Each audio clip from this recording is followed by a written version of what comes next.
Hey, welcome to another episode of Dr. Nick's WellPad Chronicles. So, I'll be kind of breaking down really simple anatomy and physiology concepts for you to understand. I'm an educator at heart, so of course, it's super important for me to help others understand what's happening in their body because guess what? We all have a body, right?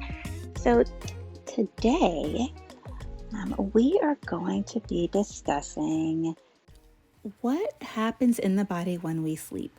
Okay, what's happening when we sleep? All right, so first it's important to know that sleep is important, boldface, italicized, underlined, you name it, right? It's essential for good health, it's necessary for survival, up there with food and water. And a lot of people think sleep is overrated, and it's totally not. It's how we survive. So we spend about 1/3 of our entire lives sleeping. 1/3.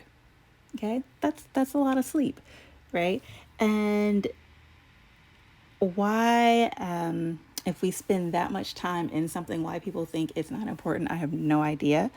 But let's talk about what happens while we're asleep. Okay, what happens while we're asleep? So the brain, okay, you like my little brain here? Right, the brain stores new info, but it also gets rid of toxic waste. So it kind of takes out the trash, right? And this is happening while we are asleep. Additionally, our nerve cells, they are communicating, they're reorganizing, and all of this supports healthy brain function, both now, like in the present moment, and then healthy brain function later, which decreases our chances of dementia. I mentioned that, I think, in a reel, I don't know, not too long ago. So, nerve cells communicating and reorganizing, that's going to support that healthy brain function. The body, you know what?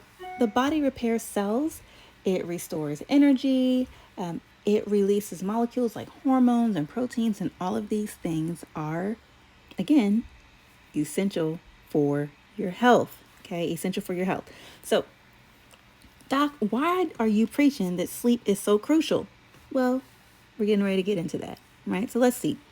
Number one, energy conservation. How many of you can use a little more energy?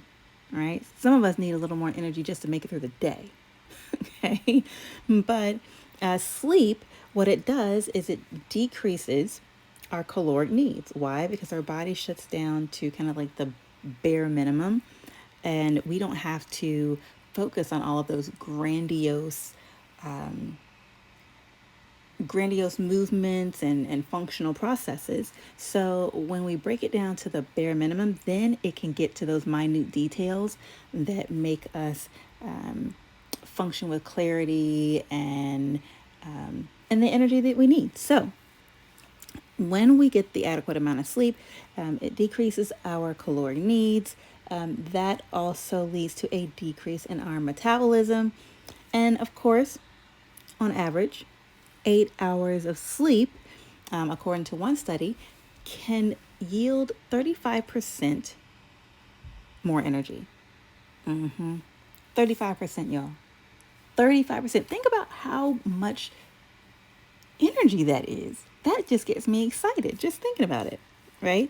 So energy conservation is totally a thing. Number two, cellular restoration.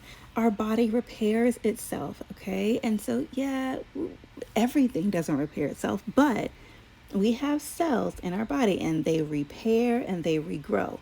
And this repairs muscle, okay? This provides protein synthesis, right? This grows tissue. Yes, you are always growing tissue. And it also releases hormones, all right? And these are hormones, and there are a ton of hormones. Excuse me. There are a ton of hormones that are certainly affected by sleep, but four of the primary ones are: number one, melatonin. And this one should sound familiar to you because when many people think about having sleep issues, melatonin is often that supplement that is reached for. But melatonin, right, it's kind of like the more you sleep, the greater the quality of sleep you get. It plays a huge role in that circadian rhythm of our bodies. Growth hormone, Again, it helps to repair our muscle and our bone. Okay, it plays a role in our metabolism or our body processes. Cortisol, this one is huge. Why? Because it's a part of the body's stress system, which also plays a role in how the body deposits fat.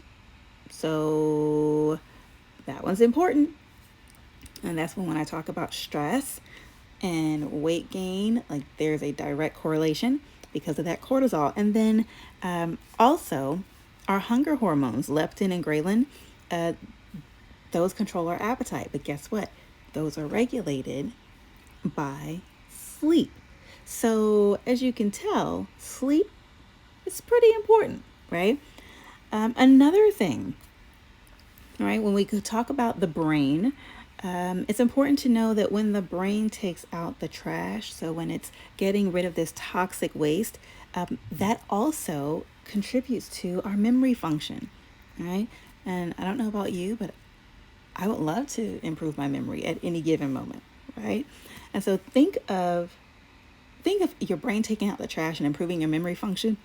Excuse me, kind of like on your computer when you clear the cache or clear the cache. I think that's how you pronounce it, right? And so similar concept, maybe not exactly the same, but similar concept, right? So we are clearing the cache or kind of decluttering all that stuff in the brain so that we can think clearly.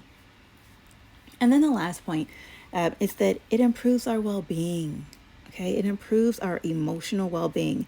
So emotions, I was about to break in a song. Emotions make you cry sometimes.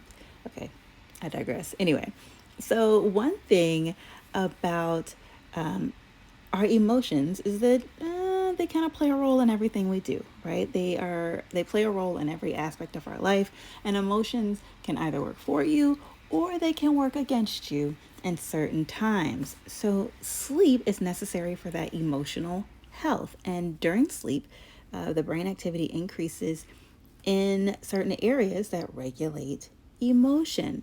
Okay, so here's an example of how sleep can regulate emotion. So there's an area of the brain, it's called the amygdala, okay? And that part of the brain is located in the temporal lobe, but it's in charge of the fear response or the stress response. So it controls your reaction when you face a threat or perceived threat, or when you're in a stressful situation. And for those of you who like live on 10 when it comes to stress, think about your amygdala, okay? And so when you get enough sleep, the amygdala can respond in a more adaptive way.